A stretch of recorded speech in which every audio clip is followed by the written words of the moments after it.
জানিয়ে দিব এই মুহূর্তে আমাদের হাতে এসেছে গুরুত্বপূর্ণ আপডেট আন্তর্জাতিক সংবাদের শিরোনাম।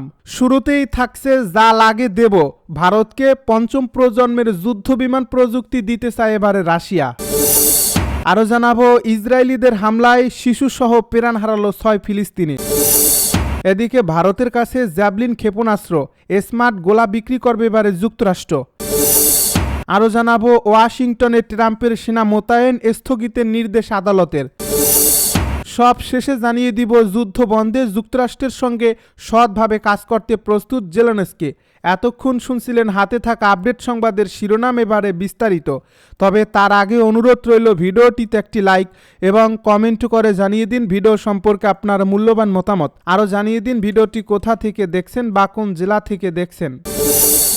যা লাগে তাই দিব, ভারতকে পঞ্চম প্রজন্মের যুদ্ধবিমান প্রযুক্তি দিতে চায় রাশিয়া।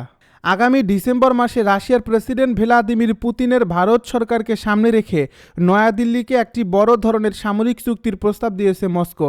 এর মধ্যে রয়েছে ভারতের বিমান বাহিনীর শক্তি বাড়াতে নতুন পঞ্চম প্রজন্মের Su-57 স্টিল যুদ্ধবিমান প্রযুক্তি পুরোপুরি অবাধে হস্তান্তরের প্রস্তাব। রাশিয়ার সরকারি মালিকানাধীন প্রতিরক্ষা সংস্থা রোস্টেকের প্রধান নির্বাহী কর্মকর্তা সের্গেই সেমঝভ বলেছেন, প্রস্তাব অনুযায়ী প্রাথমিকভাবে রাশিয়ার তৈরি Su-57 যুদ্ধবিমান ভারতকে সরবরাহ করা হবে। এরপর ধাপে ধাপে এই অত্যাধুনিক বিমান ভারতের মাটিতে তৈরি করার প্রযুক্তি সহায়তা দেবে রাশিয়া। তবে এখানেই শেষ নন। একক ইঞ্জিনের স্টিল যুদ্ধবিমান Su-75 সেগমেন্ট নিয়েও চুক্তির প্রস্তাব ভারতকে দিচ্ছে রাশিয়া। ভারতীয় পত্রিকা এনডিটিভি বলছে, বিশ্বের জন্য কোনো দেশই ভারতকে তাদের প্রতিরক্ষা প্রযুক্তিতে এই স্তরের প্রবেশাধিকার দেয়নি। রাশিয়ার প্রস্তাব মেনে নিলে ভারত আকাশপথে পশ্চিমা দেশগুলোর মতোই সক্ষমতা অর্জন করবে। ইসরায়েলিদের হামলায় শিশুসহ প্রাণ হারালো 6 ফিলিস্তিনি। দখলকৃত পশ্চিম তীরে ইসরায়েলি সেনাবাহিনী ও অবৈধ বসতকারীদের হামলায় 6 ফিলিস্তিনি আহত হয়েছেন বলে মেডিকেল সূত্র ও আনাদুলোর খবরে জানানো হয়েছে। ফিলিস্তিনি রেড ক্রিসেন্ট সোসাইটি এক বিবৃতিতে জানায়, বৃহস্পতিবার নাবলুসের উত্তরাঞ্চলে ইসরায়েলি সেনার গুলিতে 4 ফিলিস্তিনি, যার মধ্যে একটি শিশুও রয়েছে, আহত হয়ে হাসপাতালে ভর্তি হয়েছে। প্রত্যক্ষদর্শীরা আনাদুলোকে জানান, ইসরায়েলি সামরিক যানবাহন নাবলুসের ন্যাশনাল হাসপাতাল এলাকা ও ফয়সাল স্ট্রিটের আশপাশে অভিযান চালায়। এ সময় দোকান ও বাড়িঘরের সামনের অংশ ক্ষতি হয়। পরে অভিযান পুরনো শহর ও আশপাশের এলাকায় বিস্তৃত করা হয়। সৈন্যরা জীবন্ত গুলি ও স্টান গ্রেনেড নিক্ষেপ করে। পাল্টা প্রতিক্রিয়ায় ফিলিস্তিনিরা ইসরায়েলি বাহিনীর দিকে পাথর নিক্ষেপ করলে সেনারা সরাসরি গুলি চালায় বলে জানান প্রত্যক্ষদর্শীরা।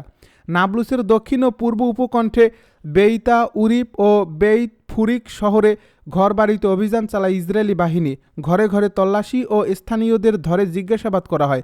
এক ফিলিস্তিনি যুবককে বাড়ি থেকে গ্রেপ্তার করা হয় এবং আরেকজনকে পিটিয়ে আহত করা হয় বলে জানায় স্থানীয়রা। ইসরায়েলি সেনাবাহিনীর পক্ষ থেকে বলা হয়, নাবলুসে রাতভর ধরে পরিচালিত গ্রেপ্তার অভিযানের সময় এক ইসরায়েলি সৈন্য গুলিবিদ্ধ হয়ে মাঝারি মাত্রায় আহত হয়েছে। ভারতের কাছে জ্যাভলিন ক্ষেপণাস্ত্র, স্মার্ট গোলা বিক্রি করবে এবারে যুক্তরাষ্ট্র। ভারতের কাছে $9.30 লাখ মূল্যের জ্যাভলিন ট্যাঙ্ক বিধ্বংসী ক্ষেপণাস্ত্র ও এক্সক্যালিবার গাইডেড আর্টিলারি মিউনিশন বিক্রির অনুমোদন দিয়েছে যুক্তরাষ্ট্রের পররাষ্ট্র মন্ত্রণালয়।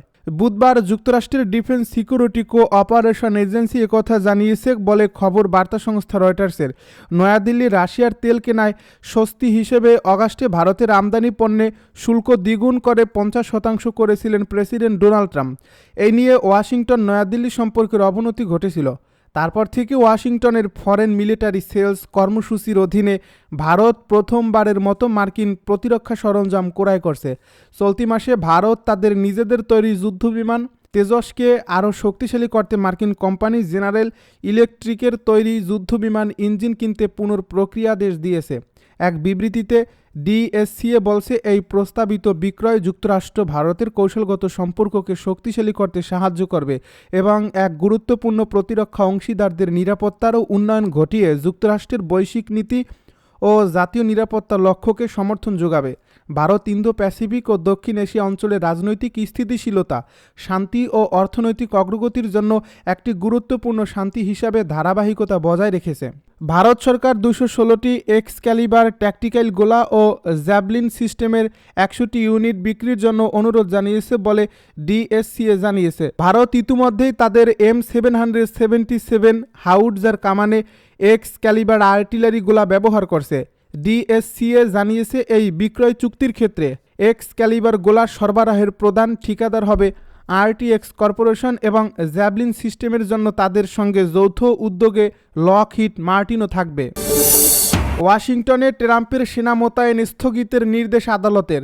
ওয়াশিংটন ডিসিতে ডোনাল্ড ট্রাম্প প্রশাসনের ন্যাশনাল গার্ড মোতায়েন সাময়িকভাবে স্থগিত করার নির্দেশ দিয়েছেন যুক্তরাষ্ট্রের এক ফেডারেল বিচারক। সেনা মোতায়েনের মাধ্যমে শহরে আইনশৃঙ্খলা নিয়ন্ত্রণে হস্তক্ষেপের অভিযোগে প্রশাসনের মামলার পর বিচারক এ আদেশ দিয়েছেন। আজ শুক্রবার আল জাজিরার এক প্রতিবেদনে এই তথ্য জানানো হয়েছে। বৃহস্পতিবার দেওয়া এই রায়ে যুক্তরাষ্ট্রের ডিস্ট্রিক্ট জজ জিয়া কব বলেন, প্রেসিডেন্ট যে কোনো কারণে সৈন্য মোতায়েন করতে পারেন না। তিনি ট্রাম্প প্রশাসনকে 21 দিনের সময় দিয়েছেন যাতে তারা চাইলে এই রায়ের বিরুদ্ধে আপিল করতে পারে। ওয়াশিংটন ডিসিতে ফেডারেল সরকারের বিশেষ ক্ষমতা থাকলেও ডোনাল্ড ট্রাম্প প্রশাসন জরুরি পরিস্থিতি ছাড়াই ডেমোক্র্যাট নিয়ন্ত্রিত বেশ কিছু শহরে সেনা ও ফেডারেল এজেন্ট পাঠাচ্ছে। এটি নিয়ে সমালোচনা বহুদিনের। লস অ্যাঞ্জেলস, পোর্টল্যান্ড ও শিকাগোর মতো শহরেও ট্রাম্পের এই মোতায়েনকে স্থানীয় কর্তৃপক্ষ ও অধিকার সংগঠনগুলো বৈষম্য, আগ্রাসী অভিযান ও মানবাধিকার লঙ্ঘনের অভিযোগ এনে নিন্দা জানিয়েছে। ডিপার্টমেন্ট অব জাস্টিস অবশ্য এই মামলাটিকে অর্থহীন প্রচেষ্টা বলে অভিহিত করেছে। তাদের দাবি, এই মোতায়েন তুলে নেওয়ার কোনো যুক্তিসঙ্গত কারণ নেই এবং ডিসি কর্তৃপক্ষের অভিযোগগুলোর ভিত্তি নেই। গত সেপ্টেম্বরে ডিসির অ্যাটর্নি জেনারেল ব্রায়ান শিয়ালবের করা মামলায় বলা হয়, এই ধরনের অবৈধ দখল চলতে থাকলে মার্কিন গণতন্ত্র আগের মতো থাকবে না।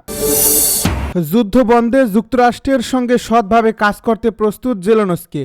রাশিয়ার সঙ্গে যুদ্ধবন্ধে একটি খসড়া শান্তি পরিকল্পনা পাওয়ার পর ইউক্রেনের প্রেসিডেন্ট ভলোদিমির জেলেনস্কি বলেছেন, সংঘাতের অবসানে যুক্তরাষ্ট্রের সঙ্গে সৎভাবে কাজ করতে তিনি প্রস্তুত। ওই খসড়া পরিকল্পনার আওতায় ডনবাস অঞ্চলের যেসব এলাকা এখনও ইউক্রেনের দখলে আছে, কিয়েভকে সেগুলো ছেড়ে দিতে হবে, সেনাবাহিনীর আকার ছোট করে ফেলতে হবে এবং নেটোতে যুক্ত না হওয়ার নিশ্চয়তা দিতে হবে বলে একাধিক মার্কিন গণমাধ্যমের বরাত দিয়ে জানিয়েছে বার্তা সংস্থা রয়টার্স। এই খসড়া পরিকল্পনা বানানোর জন্য ইউক্রেনের সংশ্লিষ্টতা কতখানি তা স্পষ্ট নয়, যদিও হোয়াইট হাউসের প্রেস সেক্রেটারি ক্যারোলাইন লেভিট বলেছেন, যুক্তরাষ্ট্র উভয় পক্ষের সঙ্গেই সমান যোগাযোগ রেখেছে। পৃথক এক বিবৃতিতে জেলেনস্কির কার্যালয় বলেছে, তারা যুদ্ধের ন্যায়সঙ্গত অবসানের লক্ষ্যে পরিকল্পনার বিভিন্ন ধারাগুলো নিয়ে কাজ করতে সম্মত হয়েছে। 28 দফার খসড়া ওই পরিকল্পনার পুরোটি ছেপেছে ফাইন্যান্সিয়াল টাইমস ও এক্সিওস। এতে ইউক্রেনের সামরিক বাহিনীর সদস্য সংখ্যা 6 লাখের মধ্যে রাখতে বলা হয়েছে। পাশাপাশি ইউক্রেনকে তার কাছে থাকা অত্যাধুনিক অনেক সমরাস্ত্র ত্যাগ করতে বলা হয়েছে। তবে তাদের সহায়তায় পোল্যান্ডে ইউরোপীয় যুদ্ধবিমান মোতায়েন থাকবে। এই পরিকল্পনায় কিয়েভকে নির্ভরযোগ্য নিরাপত্তা নিশ্চয়তা দেওয়ার অঙ্গীকারও করা হলেও এ বিষয়ে বিস্তারিত কিছু বলা হয়নি।